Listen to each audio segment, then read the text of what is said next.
Siliguri hawkers corner থেকে এক যুবককে জোর করে তুলে নিয়ে গিয়ে বেধড়ক মারধরের ঘটনায় চাঞ্চল্য ছড়ালো শহরের ২০ নম্বর ওয়ার্ড এলাকায়। একই সঙ্গে ক্রিকেট ম্যাচকে কেন্দ্র করে সংঘর্ষে উত্তপ্ত হয়ে ওঠে শিলিগুড়ির বাগড়া কোর্ট এলাকা। স্থানীয় সূত্রে জানা গিয়েছে, কিছুদিন আগে ২০ নম্বর ওয়ার্ডের জ্যোতিনগর কলোনিতে একটি ক্রিকেট ম্যাচ চলাকালীন ডাঙ্গিপাড়ার কিছু যুবককে একসঙ্গে স্থানীয় ছেলেদের বচসা বাঁধে।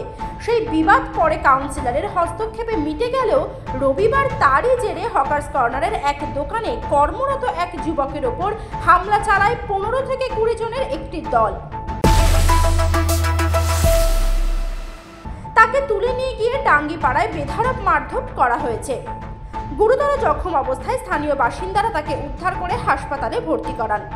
এই ঘটনাকে কেন্দ্র করে এলাকার বাসিন্দারা শিলিগুড়ি থানায় বিক্ষোভ দেখিয়ে দোষীদের গ্রেফতারের দাবি জানানো হয়েছে। পরিস্থিতি নিয়ন্ত্রণে আনতে শিলিগুড়ি পুলিশের পক্ষ থেকে প্রথমে লাঠিচার্জ এবং পরে কাঁদানে গ্যাসের সেল ছোড়া হয়েছে। আমি বাসিন্দাদের বলবো যে কোনো রকম প্ররোচনা পা না দিতে, কারণ এটা একদম বাচ্চাদের ঝামেলা।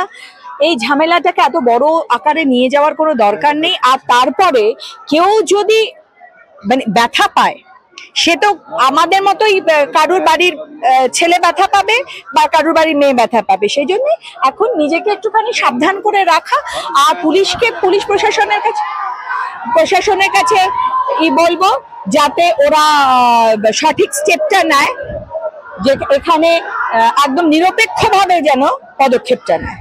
স্থানীয় জনগণের একটু ক্ষোভ বিক্ষোভ রয়েছে। আজকে সকালে একটা মিছিল হয়েছিল, ওর থেকে উস্কানিমূলক কিছু মন্তব্য করা হয়েছিল, তারপর থেকেই এখানে খেচালের সৃষ্টি হয়েছে। একটা রাজনৈতিক দল মানুষের মধ্যে বিভেদ সৃষ্টি করে নিজের জয় নিশ্চিত করতে চাইছে, সেটা বাংলার মানুষ কোনোদিন হতে দেবে না। আমরা এখানে আছি, পুলিশ বল আছে, কিছু মানুষের ক্ষোভ বিক্ষোভ আছে, ওটা চলছে। কিছুদিনের মধ্যেই ব্যাপারটা শান্ত হবে আমার আশা। Bureau report, the India news.